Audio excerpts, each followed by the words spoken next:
Hello, everybody out there for the Angry Marks Podcast Network and on the Angry Marks YouTube channel. I am Cyndi Seidelman here once again with another breathtaking episode of Impact Implosion for February 1st, 2019. On this edition of Impact, we have some great stuff coming our way. In fact, it's Tag Team Palooza here for Impact Wrestling, as we have no less than 4 tag team matches on the show tonight. And aside from that, we get to know a little bit more about the Rich Swann-Sami Callihan feud, and also a little taste of what's going to happen in 2 weeks with the big AAA versus Impact 8-man tag team match when Fallah Bahh takes on Psycho Clown. But we kick things off with a 6-man tag team match for the ages. It's the Lucha Brothers and Taurus versus LAX and Daga. Now, when Taurus came out, I had 2 thoughts in my head. One, is this one of the Toros that Ash actually caught in the Safari Zone? And 2, did Mantar actually have a child? I'm starting to lean towards the latter, as because Mantar, or should I say Taurus, actually looked pretty cool with the Grecian gear that he had going on, and the bullhead didn't look like cheap garbage like Mantar's did. But I really got into it. Daga to me looked pretty generic. Now, they fought this under Lucha Trios rules, which means action galore. You don't have to tag in or anything. Santana and Pentagon Jr. started off, but it was Phoenix who actually lit the fuse and got the first strike on Santana. When I was watching the match, I saw that Taurus had a good mix of power and agility, and it was made for quite an easy watch with this match. Now, there was some miscommunication galore when it came to LAX, as Ortiz misses a shoulder tackle. Santana then proceeds to dropkicks Ortiz on the ass to bring his shoulder into the steel post. Now, I gotta think to myself, that's a new way to get rammed into a steel post. Dropkick to the ass. I mean, or as they say in Mexico, I guess, El Dropkicko del Burro. Anyway, Ortiz does manage to bounce back with a Blue Thunder Bomb, and then Josh proceeds to say this line when it comes to certain things that happen in the match. Wasn't that move illegal? Then Don rightfully quips, it's Mexico. Everything is legal somewhere. Well, that's true. I mean, there's a lot of illegal things in Mexico that could be legal in, say, San Salvador. I don't know. I'll leave the legalities and illegalities to those who want to discuss border stuff, and that's not what we talk about. But what we do want to talk about is the rest of the action that takes place in the match. There was a lot of dives, and it turns out that Taurus and I want to say Phoenix did their job in neutralizing the partners. Pentagon Jr. hits the Fear Factor for the 3, and your winners are Lucha Brothers and Taurus. So, post-match, the Lucha Bros decide they want a tag team title shot. They shut up Ortiz, so now they want rewarded. And Conan basically says, Arriba Raza! And we're going to get our tag team title shot, which is good stuff. That will happen next week. Then we get a Cross and Moose interview. Yay. Cross is still fuming because Brian Cage cost him the title last week. And he says the one thing worse than an imposter is a hypocrite, and he sees actually Brian Cage as that. Cross is also a hypocrite, but that's neither here nor there. Can't let that get in the way of a good story. Moose says that he needs Cross to keep his composure, and that's the way they're going to win the match. And then he proceeds to hit on Santos by saying after they win the match, they're going to go get some tequila, get some drinks, and then proceed to date Melissa Santos. Yeah, buddy! Gross. Ugh, I just don't like Moose, this character. I admit it's awesome though, but maybe he's actually doing his job after all if I'm not supposed to like the character. I'm a mark. Moving on, we get a flashback. This is the Slammiversary 15 tag title match. This is from 2017, one of the last good TNA pay-per-views, and had a bad swath of them until 2018 Slammiversary, which was actually really, really good. Then we get the announcement that Rebellion will be the name of the next pay-per-view. That'll happen on Sunday, April 28th at, where else? The Rebel Complex. Yay! So that means they're going to have tapings on April 28th, April 29th, and 30th. That'll take care of it for a month before they just announced that tapings will be happening in Philadelphia at the 2300, i.e., the old ECW arena. So that should be some really good shows. You're going to see some hot crowds, and I honestly am looking forward to those shows. Mainly just for the crowd reactions. I hope they don't shut an Impact too badly. Next up, our second tag team match of the night as Soojung and Dark Alley take on Kiera Hogan and Jordynne Grace. At the beginning, Jordynne gets double teamed, but only for 5 seconds. She imbues the power needed and dominates everybody. Kiera goes wild on Sue, and Jordynne does the same after a tag. But then, once Alley comes in, Sue saves Alley and double teams Jordynne on the floor while Kiera can't keep her cool. And it just basically happens for a long time. Jordynne will get an advantage. Soojung and Alley will cheat. Kiera will try to get into the ring. And Toll has to physically push her back. And you can see in a couple moments, some hands shouldn't have been where they're supposed to be.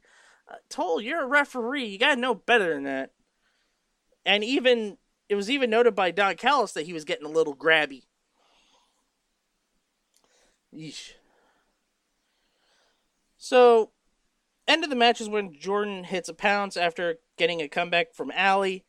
Alley decides to go for the tag, and then we get a blackout, some editing tricks, and bada bing, bada boom, bada bang, we got a Rosemary.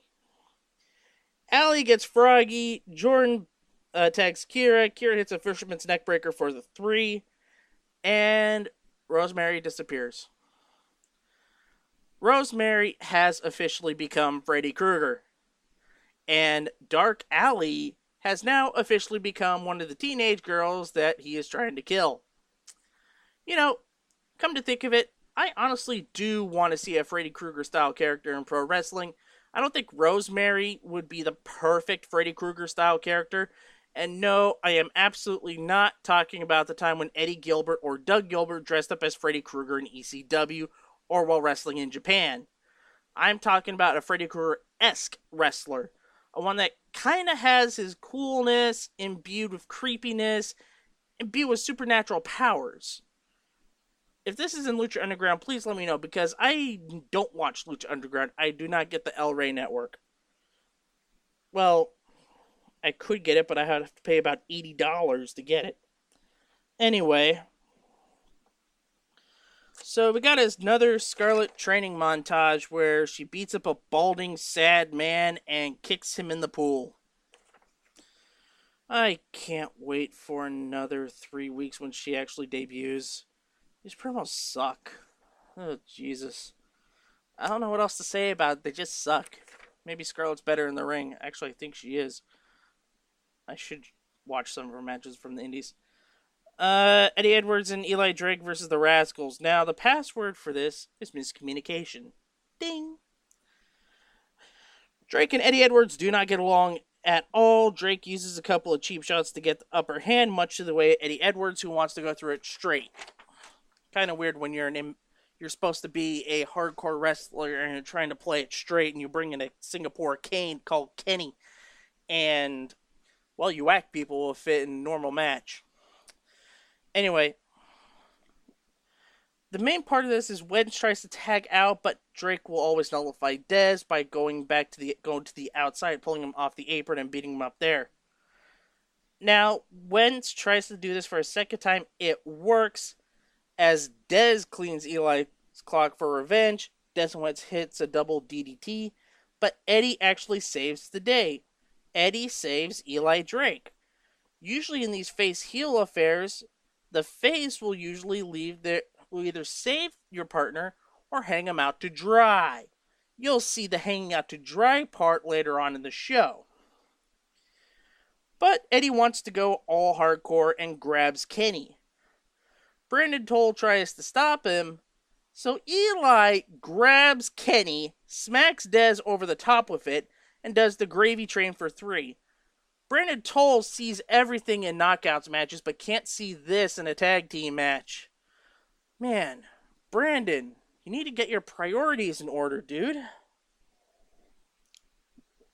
As I have a drink of ginger ale. And after the match, Eddie Edwards and Eli Drake argue, which means Team Impact is going to do really, really well in 2 weeks when we have that big 8-man tag. So the next couple of parts has to do with what's going to be set up for Uncaged, as we get a Tessa Blanchard Twitter promo. Now, this is aired on February the 1st. This actually taped January 29th. If you are watching this promo, take a look at what's trending. It is kind of hilarious to see what is trending. And I'm kind of happy that Josh has stopped with the premonition that Impact is trending worldwide. I think that kind of seals its fate that it's not. Tessa says that she was sick of both Taya and Gail Kim running their mouths, and we get a title match set for the 15th, which is called Uncaged. Now we get a Rich Swann vignette. He actually says that Callahan was right. But, what Callahan wants is another Patsy, and that isn't family, according to Rich Swann. You know, I kind of have to agree with Rich Swann. Even though Sami Callahan is really good at fighting for himself, as evident by his singles matches that he's had an impact over the past year and a half, I really don't get the appeal of Callahan having a third bodyguard with him. Unless he's vying for the world title, and I don't think he's going to be doing that after Rebellion. Maybe he fights for the X Division title and he becomes X Division champion at Rich Swann's expense at Rebellion. I think that might be the final chapter. I need to bring this up. I talked about Pentagon and Rey Fenix earlier, or the Lucha Bros. News broke earlier this week that the Lucha Bros have signed with AEW, or All Elite Wrestling. This is going to sting, because if the Lucha Bros win the tag titles, you now have a set time to where they have to drop them. Excuse me.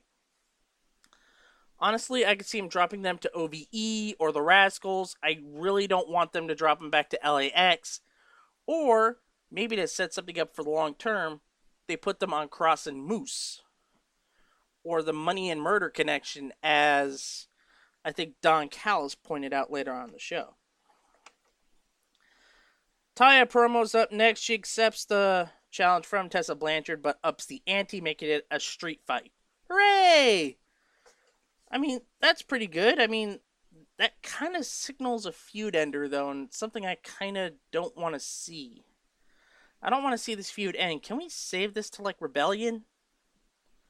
I mean, that would be a good ending point, or you get a cage match in Rebellion, which is fine by me. Then we get Fallah Bahh versus Psycho Clown. Now, at the beginning of the match, Psycho Clown is quite beloved in AAA wrestling. He can basically do no wrong.